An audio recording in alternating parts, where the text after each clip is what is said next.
ಬರೀ ಬಾಯ್ಸ್ನ ಮಾತನಾಡಿಸ್ತಾ ಇದ್ರೆ ನಮ್ಮ ಗರ್ಲ್ಸ್ ಹೊಡಿತಾರೆ, ಅವ್ರನ್ನ ಮಾತನಾಡಿಸ್ತಾ ಹೋಗೋಣ. ಹಾಯ್. ಹಾಯ್. ಏನು ನಿಮ್ಮ ಹೆಸರು? ಕುಸುಮ. ನಿಮ್ಮ ಹೆಸರು? ನಿನಾದಶ್ರೀ. ಓಕೆ. ಗಿಲ್ಲಿ ನಟ ನಿಮ್ಗೆ ಏನಾಗಬೇಕು, ಪರಿಚಯ ಇದ್ದಾರಾ? ದೂರದ ಸಂಬಂಧಿ ಅಂತಲೇ ಹೇಳ್ಬೋದು. ಅವ್ರಿಗೆ ನಾನೇನು ಅಷ್ಟು ನೋಡಿಲ್ಲ ಅವ್ರನ್ನ, ನನಗೆ ಗೊತ್ತು ಅಷ್ಟೇ. ಅವರೇ ನನ್ನ ಪರಿಚಯ. ಎಷ್ಟು ಗೊತ್ತು? ಸುಮಾರು ಗೊತ್ತು ಅಂದರೆ ಏನು ಹೇಳೋದು. ಗೊತ್ತಾ? ಹಂಗೆ ಅವರು ನಮ್ಮ ಸಂಬಂಧಿಕರು ಅವರ ಒಬ್ರು ಇವಳು ನಮ್ಮ ಸಂಬಂಧಿಕರು. ಇವಳಿಲ್ವಾ, ಇವಳು ಚಿಕ್ಕಪ್ಪನ ಹೆಂಡತಿ, ಅವ್ರ ಅಕ್ಕ, ಗಿಲ್ಲಿ ನಟವರ ಅಕ್ಕ. Okay okay. ಹಂಗಿಂದ ಇವ್ರು ನಮಗೆ ಸಂಬಂಧ ಅಲ್ವಾ, ಹಂಗಿಂದ ಸಂಬಂಧ ಅಂತ ಖುಷಿ.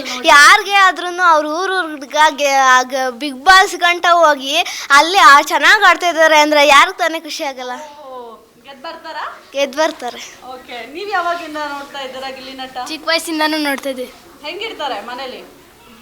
ಕೀಟ್ಲೆ ಇಟ್ಕೊಂಡು ಎಲ್ಲರ ಜೊತೆ ಖುಷಿಯಾಗಿರ್ತಾರೆ. ಊರಲ್ಲಿ ಹೆಂಗಿರ್ತಾರೆ? ಊರಲ್ಲೂ ಅದೇ ಥರ ಇರ್ತಾರೆ. ಹೌದಾ? ಗೆದ್ದು ಬರಲಿ ಅಂತ ಅನ್ಸುತ್ತಾ ಅಥವಾ ಏನು ಅನ್ಸುತ್ತೆ? ಅವ್ನು ಗೆದ್ದೇ ಬರಬೇಕು.